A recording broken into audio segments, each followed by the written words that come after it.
Donc, Xavier, je pense que si t'es prêt, on peut commencer. Oui, allons-y.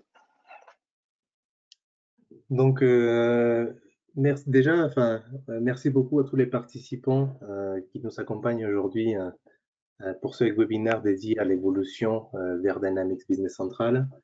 On espère que vous êtes tous bien, en bonne santé, et on vous remercie chaleureusement de votre participation aujourd'hui.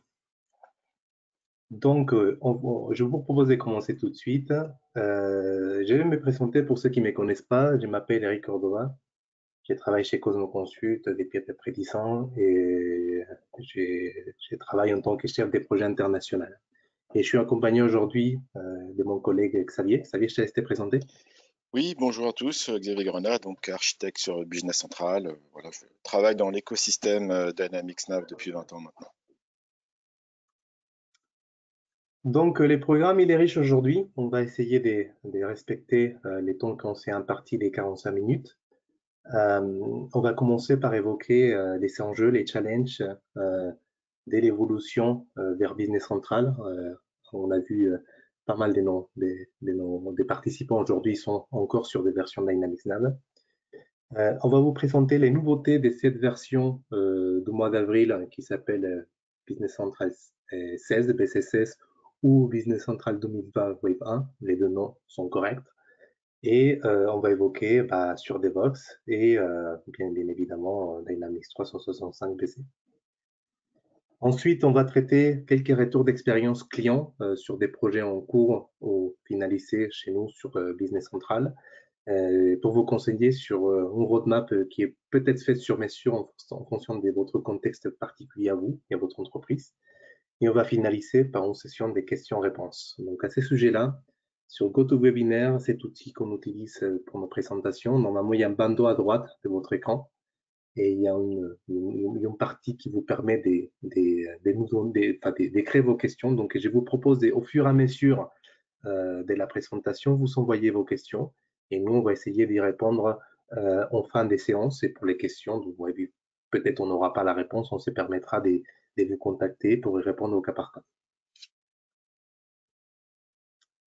Donc aujourd'hui, notre panel des participants à ces webinaires, on a fait une statistique et merci à tous d'avoir répondu à ces sondages au moment qu'on vous a envoyé l'invitation. Donc on a 50% à peu près de nos participants qui sont sur des versions NAV 2016 à 2018. On va dire 25% pour arrondir qui sont sur BC15, 4% entre 2013 et 2015 et que 10% sur des versions antérieures à NAV 2013. Donc, ce qui va être intéressant aujourd'hui, c'est que peu importe la version dans laquelle vous êtes, les contenus qu'on va vous proposer aujourd'hui vous sera d'utilité déjà pour comprendre quels sont vos challenges pour migrer vers Business Central et ensuite quel est l'accompagnement dont vous aurez besoin pour effectuer avec succès cette transition. Donc, on va commencer par les enjeux et pour ce faire, je te donne la parole, Xavier. Merci Eric pour cette introduction. Bonjour à tous, on va commencer par les enjeux et puis on va commencer donc par un petit rappel en fait sur Business Central. Donc Business Central, c'est la continuité de Dynamics Nav. Avec ce Navision, c'est à la fois disponible on-premise et en mode SaaS, avec un même set de fonctionnalités, une même application. Il y a eu beaucoup de confusion à la sortie de Business Central, mais soyez rassurés que la version on-premise perdure toujours dans la roadmap de Microsoft. Il faut aussi faire un petit zoom sur le mode extension qui est apparu avec Business Central pour enrichir la solution de base, notamment donc avec un nouveau langage AL dérivé de CL, avec de nouveaux paradigmes qui permettent aujourd'hui de pouvoir modifier et d'étendre les fonctionnalités de l'application de base sans la modifier directement. Donc c'est un point important et c'est ce qui a permis aujourd'hui l'avènement du mode SaaS, à la fois pour les éditeurs de solutions ISV, mais aussi pour les partenaires qui continuent à pouvoir profiter de l'ADN de la solution, c'est-à-dire pouvoir enrichir la solution pour les besoins spécifiques des clients. Le mode extension est un prérequis obligatoire, on en reparlera pour le passage en mode SaaS, et il peut nécessiter donc un effort plus ou moins conséquent qui sera proportionnel à votre complexité et à votre installation.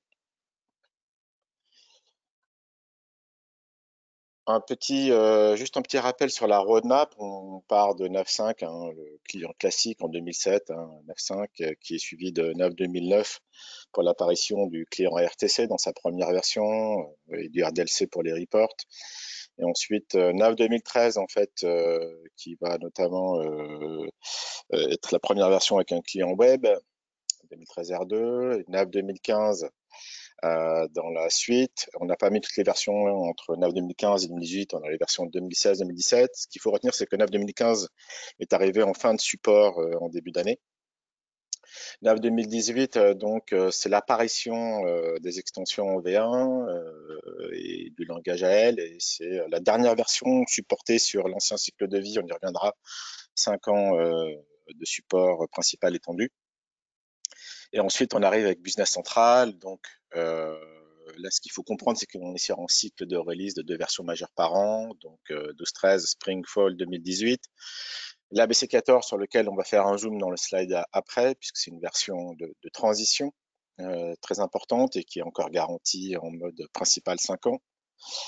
Et ensuite, la roadmap continue, comme je l'ai dit maintenant, avec toujours 2 releases majeures et en BC donc 15, c'est-à-dire donc la version octobre 2019 hein, qui est sortie en fin d'année dernière. On est en AL uniquement, en web uniquement, le client RTC Windows a disparu. Et on est sur un cycle maintenant de support produit de 18 mois uniquement. Alors, on va faire un petit zoom sur la version BC14, autrement dit, printemps 2019, qui est la version, on va dire, de transition. C'est-à-dire que c'est la dernière version de Business Central qui contient encore le client de développement Legacy Seaside, le langage CL d'origine, hein, qui est le langage qui est apparu avec Navision, et le client RTC Windows pour les utilisateurs finaux. Cette version-là, elle est intéressante, on verra, parce que c'est la dernière version supportée 5 ans, donc jusqu'en octobre 2023. Et donc, c'est une version qui va nous permettre d'assurer des transitions, on verra dans les approches. Toutes les versions suivantes, hein, donc à partir de BC15, donc octobre 2019, BC16 qui sort au 1er avril 2020, sont supportées uniquement en 18 mois. Donc, on est sur ce qu'on appelle la Modern Lifecycle Policy. Donc, Microsoft a modifié en fait son cycle de vie. Hein. Microsoft s'est mis vraiment en mode agile sur toute la partie Dynamics, mais pas que, hein, sur l'ensemble de son stack de produits. Et ces versions sont disponibles avec le client web uniquement. On verra que ce client web s'est très largement enrichi pour être au niveau d'un client Windows et uniquement développé en langage AL, y compris pour l'application de base. La version BC14 donc conserve ce client CL et peut fonctionner en mode hybride. C'est son intérêt. Peut encore dans cette version-là ajouter, modifier des objets de base en mode Seaside, hein, on va dire dans l'ancien monde en CL, et faire cohabiter des extensions développées en AL pur. Donc ce mode hybride, il peut être plus ou moins envisagé ou obligatoire en fonction de votre panel de solutions ISV ou d'add-on, hein, qui peuvent être en cours de migration sous forme d'extension, qui ne sont pas encore disponibles à 100% en mode extension. Et c'est ce qui permettra aussi d'avoir une approche progressive, comme on le verra un peu plus tard. Alors, les opportunités de passage à Business Central sont évidemment multiples, mais il est évident que c'est la capacité tout de suite à bénéficier et à soutenir votre stratégie digitale hein, business au niveau de l'entreprise, tant sur le plan fonctionnel, par rapport aux apports techniques du produit, en termes d'intégration avec la Power Platform et avec l'écosystème Microsoft. Hein. On verra quelques éléments dans la démonstration, mais ça n'a jamais été aussi vrai. Voilà, Business Central aujourd'hui est sur un cycle de release majeur tous les 6 mois avec des nouveautés très très intéressantes. C'est aussi sa capacité à réduire le coût d'exploitation et la maintenabilité au sens où en activant avec le mode extension, le mode Evergreen, le fait de pouvoir bénéficier très très rapidement des nouvelles versions, que ce soit on-premise et en mode SaaS, on le verra, c'est obligatoire, c'est par défaut évidemment. Enfin, c'est resté sur une version supportée par Microsoft, hein, valable à la fois pour les produits base, les localisations et les solutions ISV qui sont déjà pour grande partie disponibles dans AppSource, le catalogue en ligne d'extension pour la partie SaaS, mais aussi on-premise pour évidemment les clients qui conservent leur installation on-premise sur un mode IaaS hybride. Alors, les avantages spécifiques au mode SaaS. Il est évident que le premier, c'est le mode Evergreen. Ce qu'on appelle le mode Evergreen, c'est d'être en continuité de mise à jour continue. Donc, sur deux aspects, sur les cumulative updates, donc les mises à jour mensuelles qui sont délivrées par Microsoft automatiquement dans votre installation en mode SaaS. Et c'est les installations des versions majeures, donc tous les 6 mois. On a dans ce cycle de vie 3 mois pour bénéficier d'une version préliminaire de la version N+1 et on a 30 jours pour passer pour activer la nouvelle version. Tous les avantages du SaaS, évidemment, c'est en termes de licensing avec un paiement par mois par utilisateur, comme toute solution SaaS, zéro infrastructure. C'est évidemment aussi la capacité à bénéficier de l'app source, d'un catalogue d'extensions installables à la demande et qui s'enrichit évidemment très rapidement, puisque en fait la puissance de l'écosystème des partenaires fait qu'aujourd'hui on a un catalogue de solutions, évidemment chez Cosmo Consult, mais au sens plus large pour bénéficier d'ajouts de fonctionnalités très très facilement, tout en conservant le cycle de mise à jour évidemment tous les 6 mois. Alors on a aussi pour faire un zoom sur le passage en mode SaaS, quelques challenges évidemment dans ce contexte-là. Alors le premier, c'est évidemment se doter d'une organisation interne ou de partenaires compétents qui maîtrisent la plateforme Azure DevOps. On a énormément investi chez Cosmo Consult ces 18 derniers mois, notamment pour maîtriser tout le stack DevOps, qui permet notamment de faire un pilotage en mode agile. Donc ça veut dire l'utilisation de l'ensemble de la plateforme Azure DevOps sur la partie backlog, dashboard, work items pour le suivi de projet et la gestion du produit en lui-même, la gestion du contrôle évidemment du code source en mode Git. Ça c'est évidemment inhérent à Azure DevOps et c'est obligatoire sur le mode extension. On est sur un mode de développement distribué. Donc c'est aussi intégrer le Git branching, les pull requests pour faire du code review. Le troisième point est un des points les plus critiques, c'est la mise en place des tests automation. On a déployer en interne ces tests automation pour certains de nos clients pour justement anticiper sur les tests de non-régression et être en capacité à absorber les nouvelles versions tous les 6 mois, que ce soit on-premise ou en mode SaaS. Les tests automation ne sont pas évidemment obligatoires, mais sont très très très nettement conseillés pour pouvoir anticiper. Et là, le dernier point, c'est sur l'ensemble de la gestion des pipelines, des agents qui nous permettent, nous, de directement, en fait, compiler, exécuter les test automation et déployer sur les environnements internes ou de nos clients dans un cycle complet d'intégration et de déploiement continu, CICD.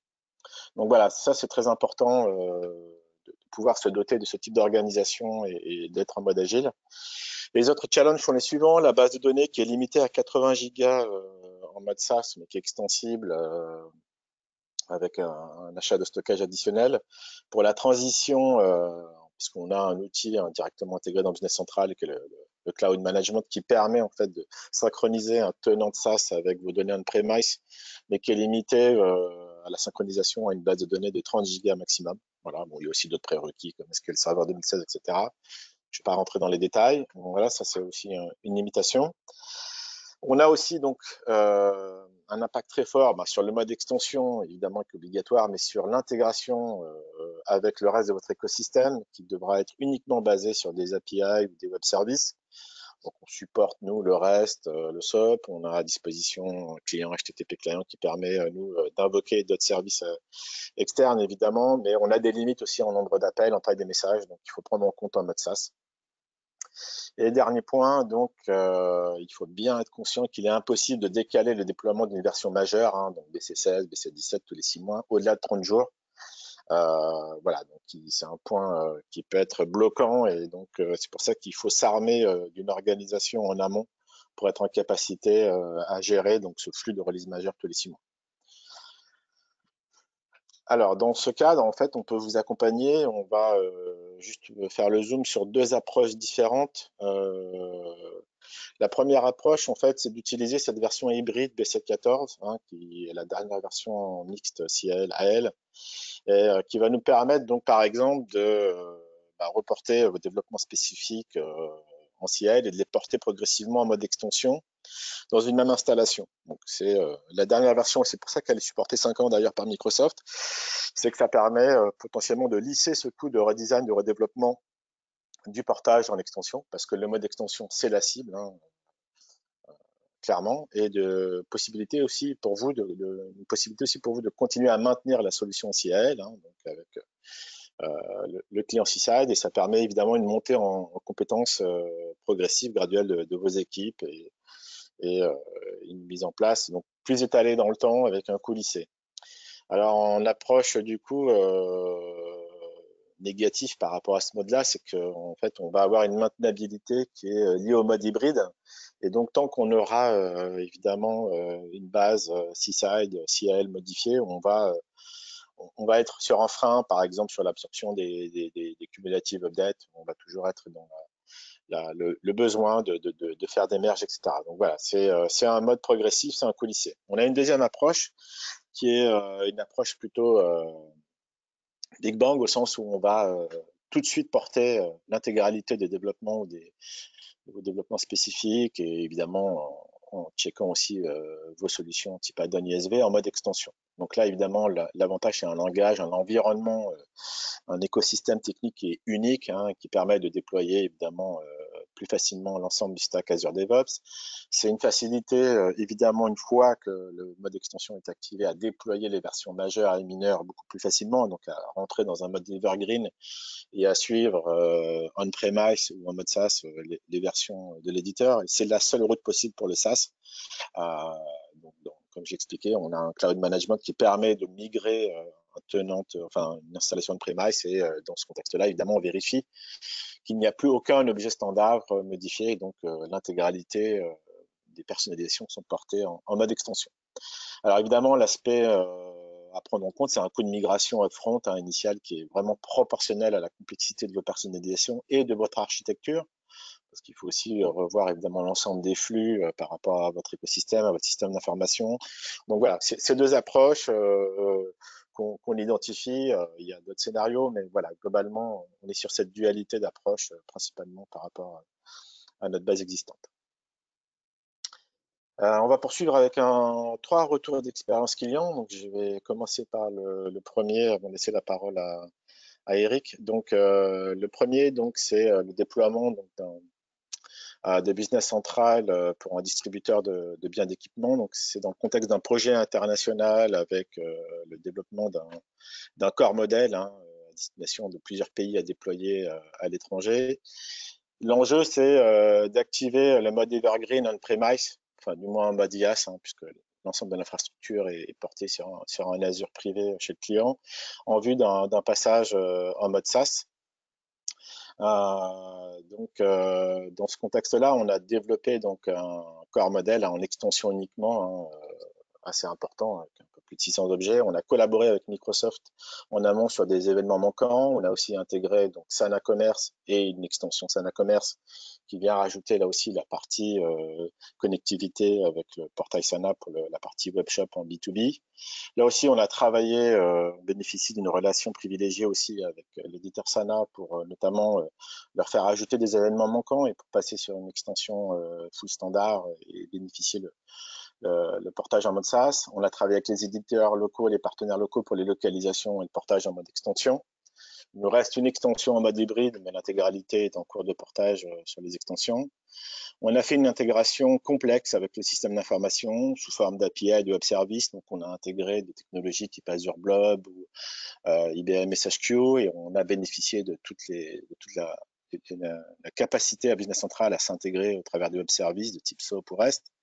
Voilà, on a démarré en 2018 à l'époque sur BC13, on a migré très rapidement sur BC14, et donc là on est sur une version BC15 qui va être disponible pour le prochain Go Live.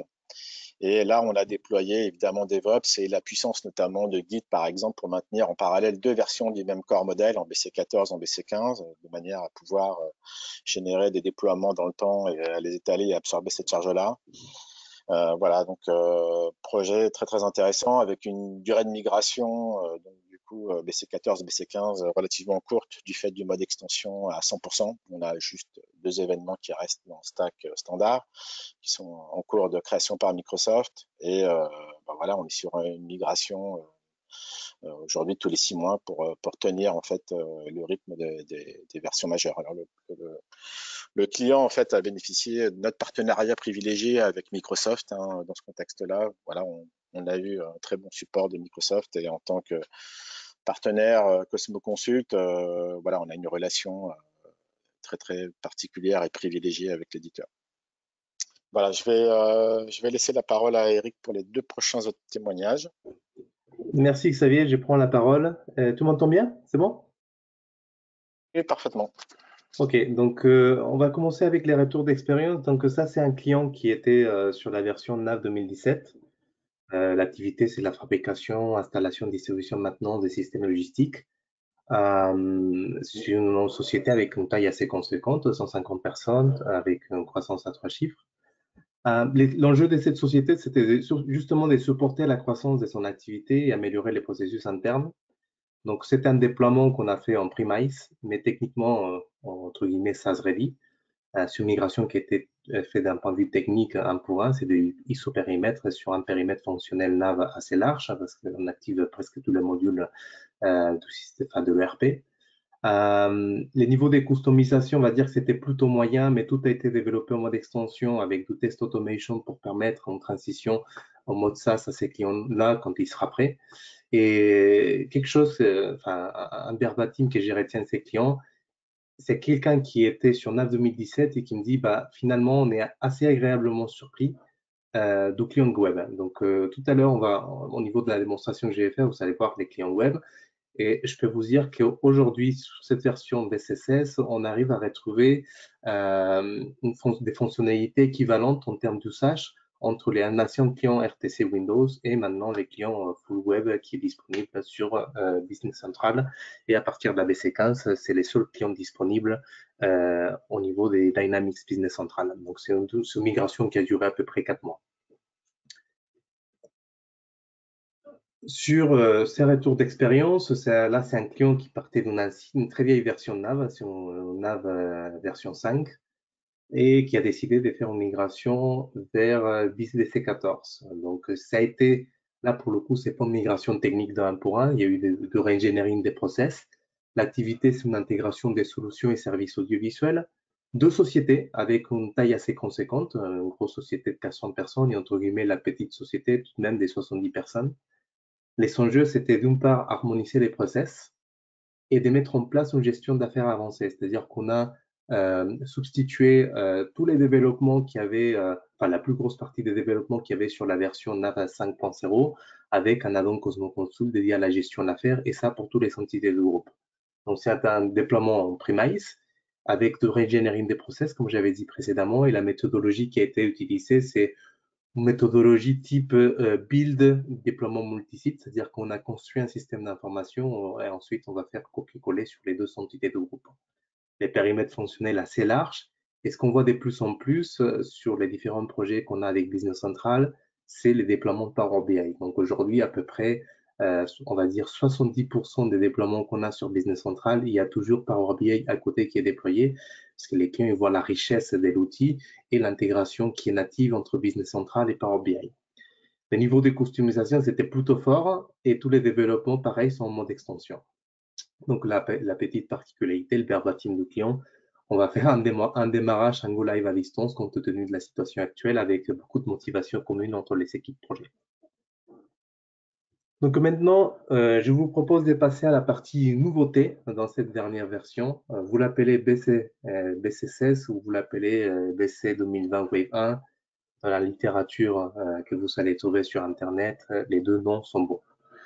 Donc là, les nouveautés, les prévisions, Business Central, Microsoft, je vous ai mis la source, vous allez besoin d'aller voir plus de détails, il classifie les nouveautés par différents domaines, l'amélioration de l'application, les clients modernes, la disponibilité nationale, régionale, etc.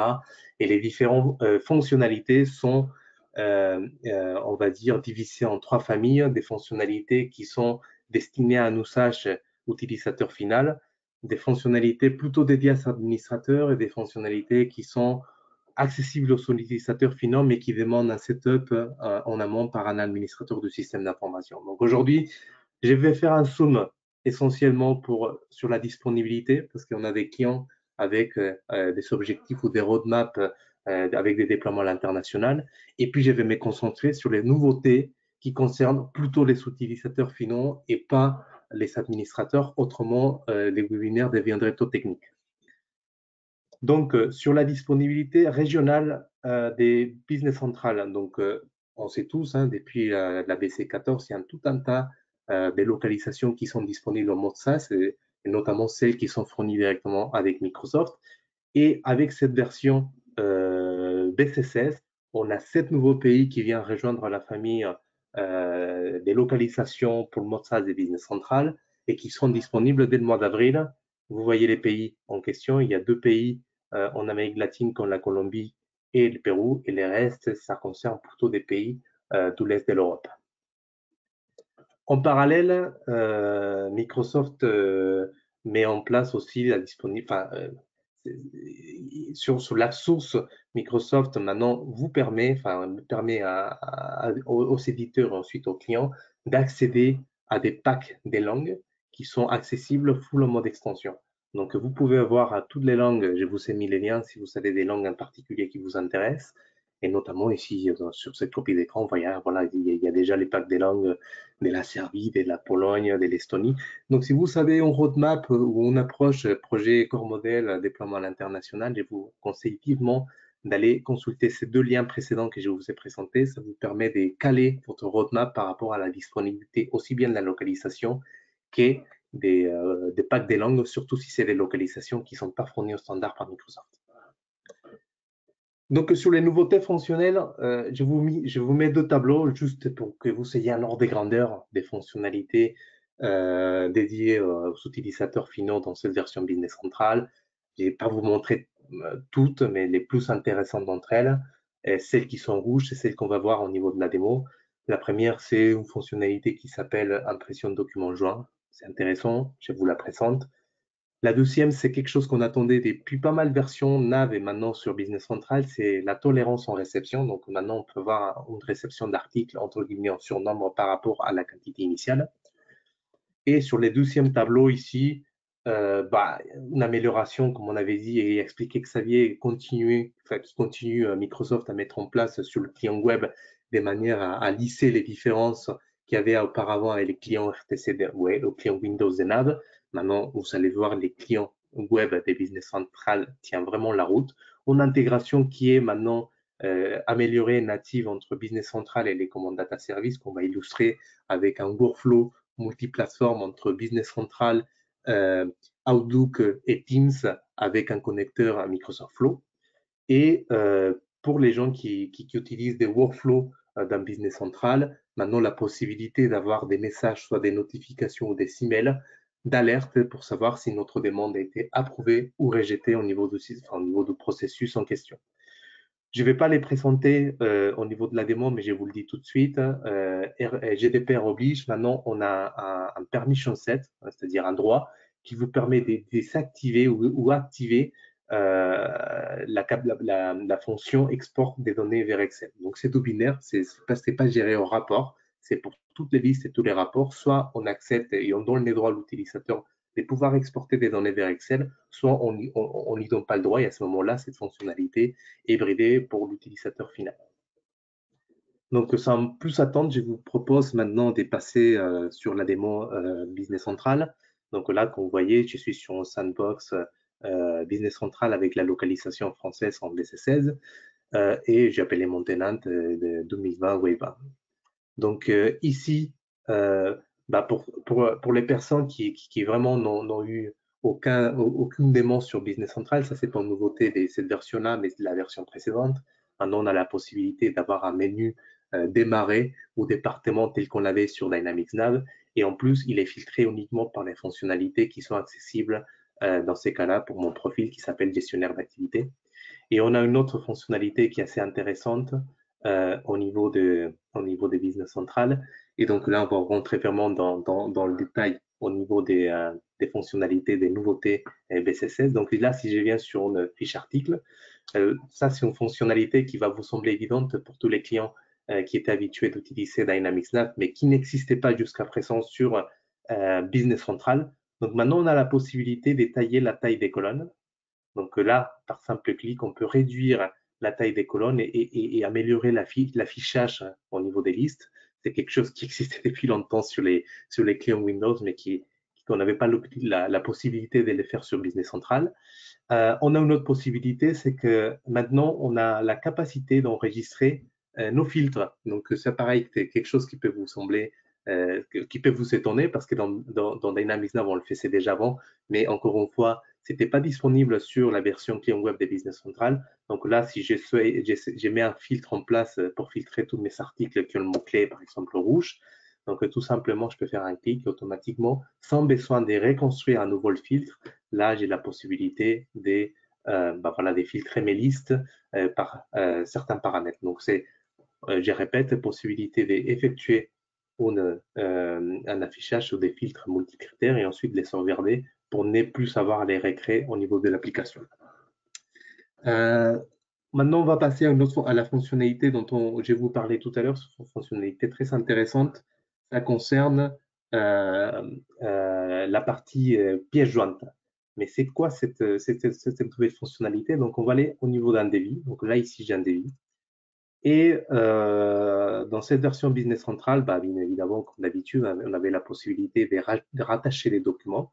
Mais ce qu'on n'avait pas la possibilité, c'était de le faire de manière automatique. Donc là, je souhaite, par exemple, joindre en tant que pièce jointe les PDF de ces devis-là. Donc, je vais faire un clic et automatiquement, je vois ici que le système, il m'a rajouté les documents PDF de ces devis. Mais là où ça devient vraiment intéressant, c'est que ces devis-là, je vais les créer en tant que commande. J'accepte la création et j'accepte qu'il m'affiche cette nouvelle commande. Et on peut voir que maintenant la pièce jointe navigue. Donc, c'est-à-dire que toutes les pièces jointes qu'on va rajouter au niveau des documents et vont en quelque sorte suivre le flux. Donc là, si finalement ici, je souhaite rajouter par exemple la facture pro forma de cette commande de vente. Donc là, au lieu d'une pièce jointe, j'en aurai deux pièces jointes. Et plus tard, quand cette commande sera validée, c'est-à-dire qu'on va faire une livraison de facturation en une seule étape.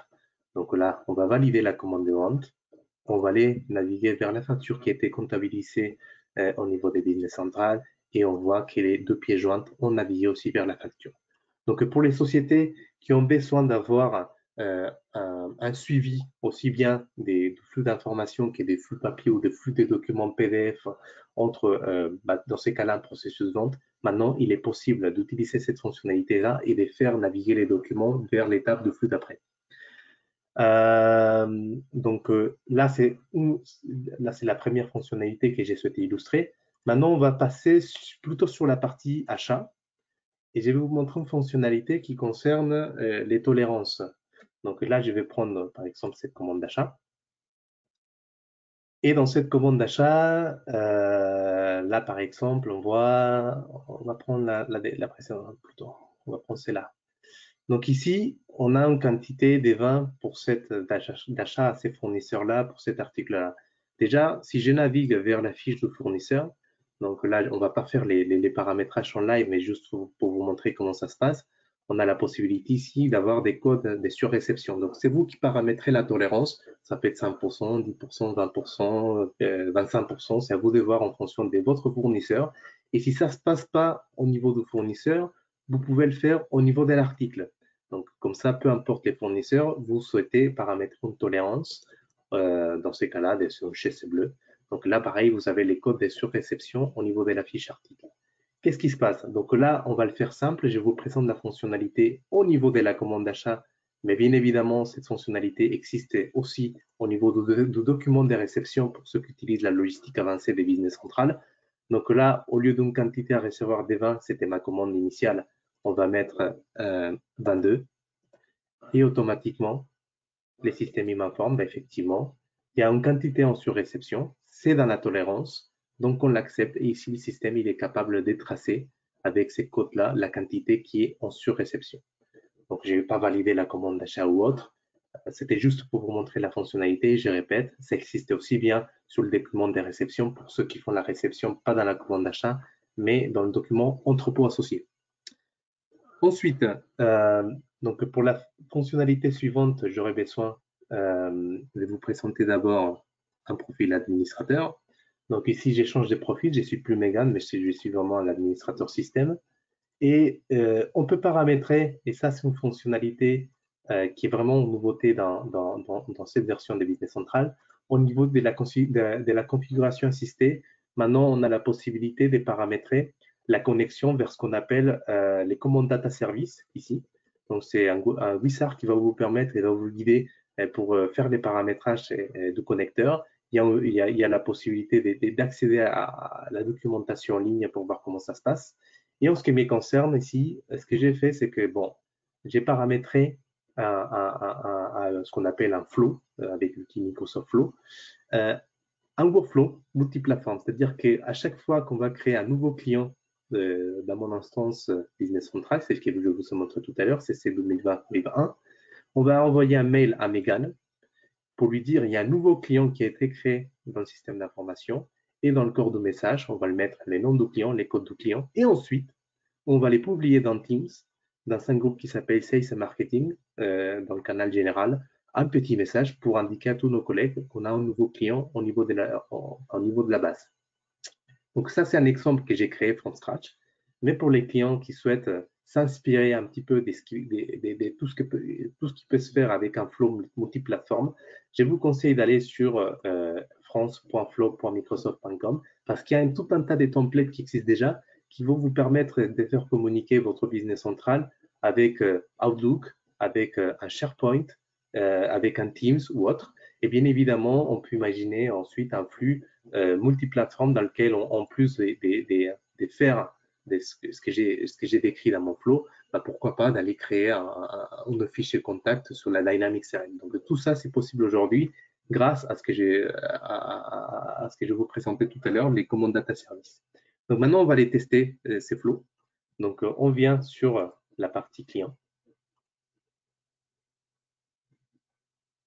Et au niveau du client, enfin au niveau de la liste des clients, on va créer un nouveau client. Donc je vais partir d'un template, comme ça sera beaucoup plus simple au niveau de la création de clients et j'aurai pas beaucoup de champs à remplir. On va appeler ça client, on va l'appeler webinaire PC. Donc je sors de cette fiche client. Donc là, les clients, il a été créé, il existe maintenant dans notre système d'information. Ce qu'on va faire, c'est qu'on va attendre un tout petit peu et normalement, on devrait recevoir aussi bien un mail qu'un message dans Teams qui nous alerte de la création de ces nouveaux clients. En attendant la notification, je vous présente maintenant l'autre fonctionnalité dédiée au workflow. Donc là, je viens de voir que j'ai reçu l'email. Donc, il y a un nouveau client qui a été créé. Ici, bon, il y a une petite coquille parce qu'il ne me ramène pas les noms du client et les codes, mais bon, c'était vraiment pour illustrer un cas d'usage avec la plateforme MFlow. Et aussi, normalement ici, si je viens sur Teams, je vais utiliser l'application web. Ben voilà, il y a un petit message qui a été posté en sur 38, on est en sur 39, qui dit bonne nouvelle, nous avons un nouveau client. Voilà pour illustrer vraiment cette compatibilité entre les différents outils de la suite Office 365 qui sont possibles grâce à ces commandes data service et l'usage des MSFlow. Finalement, ici, la possibilité, si je viens sur mon client 20 000, pardon, donc dans Business Central, maintenant on a la possibilité, donc ici j'ai paramétré un workflow, cette fois-ci c'est un workflow interne à Business Central, dans lequel à chaque fois que je souhaite changer, on va mettre ici la crédit du limite du client, donc je la change de 0 à 2000. Quand j'essaie de sortir de la fiche, automatiquement le système me dit bah, attendez, il y a une demande d'approbation d'avoir qui doit être acceptée ou rejetée par l'administrateur. Je clique sur OK. Donc là, ici, il me dit que la demande a été envoyée en approbation. Si je reviens encore une fois sur ma fiche 20 000 de ces clients-là, je m'aperçois que bah, la modification n'a pas été prise en compte parce que si je viens ici sur les flux de travail qui étaient paramétrés, qui est actif au niveau de la fiche, je vois que pour l'instant, la seule chose que j'ai terminée, c'est ma demande d'approbation et les restes, c'est actif ou inactif en attendant que la demande soit elle est approuvée, soit elle est rejetée, soit elle est déléguée. Donc, je vais fermer ça. Et maintenant, si je reviens sur mon profil administrateur, ici Business Central, je vois qu'il y a une nouvelle demande d'approbation. Donc, on va aller voir la demande d'approbation. Donc, ici, on voit qu'au niveau de la demande d'approbation, ça concerne les clients 20 000 et c'est la limite du crédit du client qui a été modifiée de 0 à 10 000. Je vais rejeter cette demande d'approbation. Et maintenant, ce qu'on a avec Business Central, c'est vraiment quelque chose qu'on attendait depuis longtemps. C'est la possibilité du coup d'être alerté par email pour savoir si notre demande a été acceptée ou pas, quoi. Donc là, je vois qu'il y a un nouveau mail qui est tombé. Vous êtes inscrit, donc là, l'approbation, il m'a dit, bah voilà, l'approbation, elle était rejetée. Donc là, ici, pour les clients 20 000. Donc là, vous voyez que on a la possibilité maintenant d'être alerté pour savoir quel a été l'issue de notre demande d'approbation, si ça a été approuvé ou rejeté. Et c'est quelque chose qu'on attendait depuis pas mal de temps sur Business Central. Je pense que j'ai pas oublié d'autres choses, donc je vous propose de passer au niveau du diaporama pour continuer la présentation. Donc, on va maintenant se concentrer plutôt sur vos questions. Donc là, ce qu'il faut retenir, je pense que vous l'avez compris au niveau de ces webinaires, bah, c'est BC14 en tant que version des transitions pour Business Central, les nouveautés des BC16 avec la disponibilité des 7 nouveaux pays en mode SaaS et quelques fonctionnalités qui sont plutôt dédiées aux utilisateurs finaux qui sont intéressantes. Le reste, c'est plutôt la partie technique. Donc maintenant, ce qu'on va faire, c'est que je vais voir les différentes questions qui ont été indiquées dans la boîte à cet effet au niveau du GoToWebinar. Je vais essayer de lire quelques-unes d'entre elles et on va essayer d'y répondre.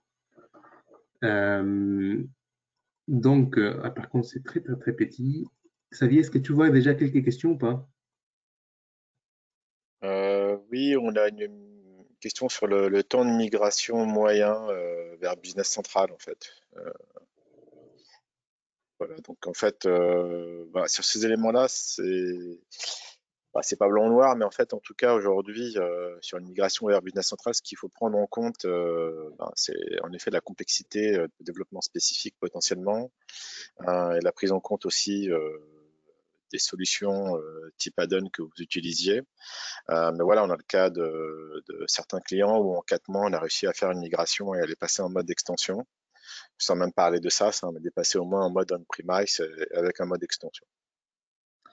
J'ai une autre question ici qui me dit, pourriez-vous nous rappeler les périodes de support Microsoft des anciennes versions? Je suis sur NAV 2017. Alors, 9 2017, c'est encore une version supportée, ce qu'on appelle 5+5, 5 ans de support principal et 5 ans de support étendu fourni par Microsoft. Voilà, donc et après, comme on l'a dit, on passe sur la moderne Lifecycle Policy à partir donc, de Business Central, BC15 pour des versions qui sont supportées 18 mois en fait. D'accord. En deuxième question, est-ce que le mode SaaS s'adapte à la charge? Exemple, grosse charge, est-ce que Microsoft dédie plus de ressources, j'imagine, au niveau du tenant?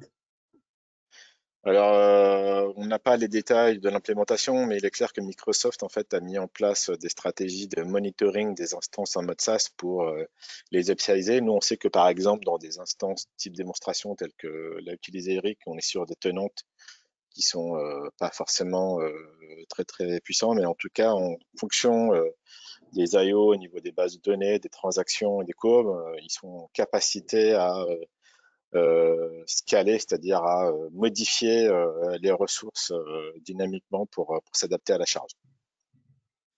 D'accord. On a un autre participant qui nous dit, bon, la complexité des migrés des 14 à 15 a été un peu, entre guillemets, douloureuse. Est-ce que celle des 15 à 16, on peut s'attendre à qu'elle soit plus facile? Alors en fait, donc comme je le disais, les versions sont présentées de manière préliminaire 3 mois avant, y compris aux partenaires où on a accès au changement. Donc en fait, il est vrai que l'équipe Microsoft est en train de modulariser son application et de la mettre sous forme de composants. Donc, par exemple, de BC14 à BC15, une certaine partie de l'application système a été complètement modularisée. Donc, on a eu quelques, ce qu'on appelle breaking change, qui sont largement documentés et publics par Microsoft.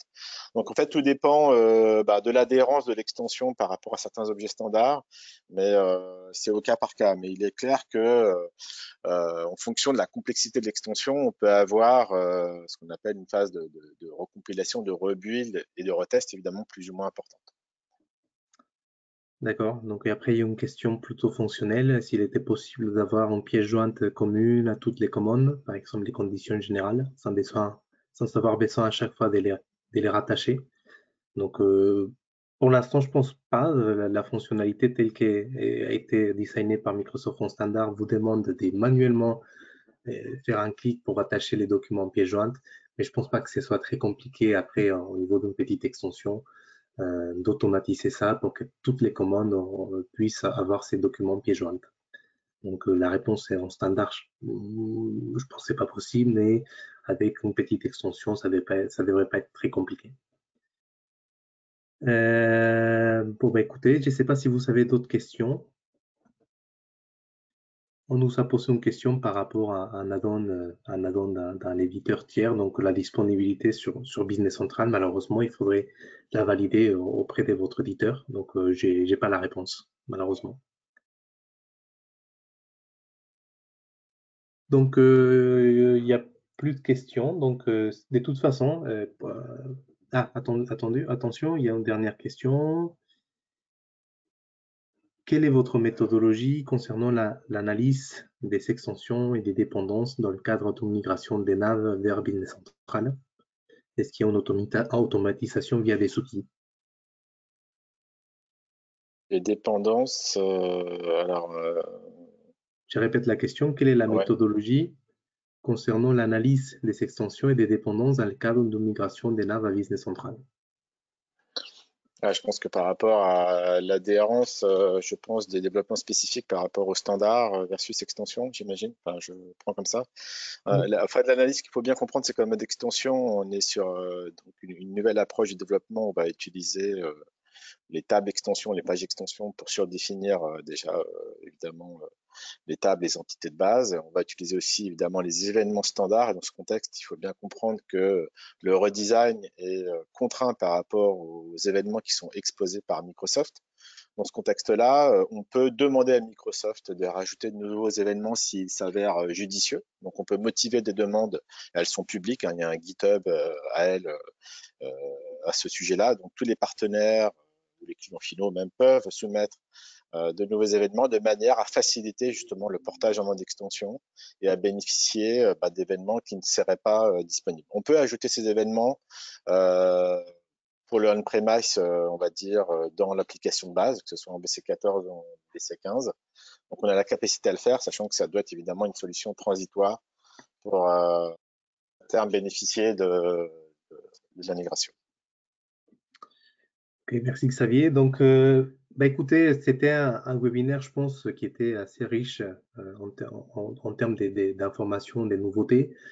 Ces informations peuvent vous paraître peut-être complexes au premier abord, mais nous, ça fait déjà 18 mois qu'on travaille sur des projets Business Central, que ce soit des nouvelles implémentations ou des migrations. Donc, n'hésitez vraiment pas à rentrer en contact avec nous. Donc, nous, on saura vous conseiller, on saura vous accompagner parce que chaque cas, c'est un cas particulier. Donc, les décisions et l'approche à mettre en place n'est peut-être pas la même d'un cas à un autre. Donc, vraiment, n'hésitez pas à revenir vers nous et nous, ça nous fera plaisir de vous aider, de vous accompagner et de vous donner des guidelines en fonction de notre retour d'expérience des 18 derniers mois. Comme l'expliquait Xavier, on a énormément investi sur les nouveaux outils. Au niveau des projets, on était confronté à pas mal de challenges, donc maintenant on maîtrise plutôt pas mal certains aspects qu'on pourrait retrouver, que ce soit du côté méthodologie, technique ou fonctionnel au niveau de l'application. Donc vous savez au niveau de l'écran les différents moyens de nous connecter, de rentrer en contact avec nous via notre site web cosmoconsult.com. Dans la rubrique contactez-nous. Je vous vraiment, je vous conseille de vous inscrire à notre newsletter parce qu'on organise pas mal des webinaires. On essaye d'avoir au moins une présentation tous les 3 mois. Et en plus, il y a des newsletters qui partent de manière régulière avec des nouvelles informations, avec des tips, vraiment des conseils qui sont intéressants, non seulement sur Business Central, mais tout l'écosystème Microsoft. Et puis, si vous souhaitez, vous pouvez nous suivre aussi sur LinkedIn où on publie des informations et des annonces par rapport aux prochains événements des Cosmo Consult. Un dernier sujet, juste avant de se quitter, une des sociétés dont on a fait les retours d'expérience, et la société qui était en app 2017, euh, va participer au Deans Club pour vraiment faire cette retour d'expérience en mode présentation, face-to-face. Au Deans Club, s'il est maintenu au mois de mai, c'était fin mai. Donc, soyez attentifs à nos différents réseaux sociaux et notre newsletter pour si jamais vous souhaitez participer. Je pense que c'est intéressant d'entendre des vives voix d'un client, comment ça s'est passé sa migration des naves vers Business Central et avec les transitions et tous les challenges et enjeux qui expliquaient Xavier au cours de la présentation. Je vous remercie chaleureusement à tous de votre participation. Prenez soin de vous. J'espère que cette période va se terminer bientôt et puis qu'on pourra se rencontrer et se parler des vives voix et en personne dans les prochaines semaines à venir. Merci Xavier, merci à tout le monde et très bonne Merci journée à à tous. tous. Merci Eric.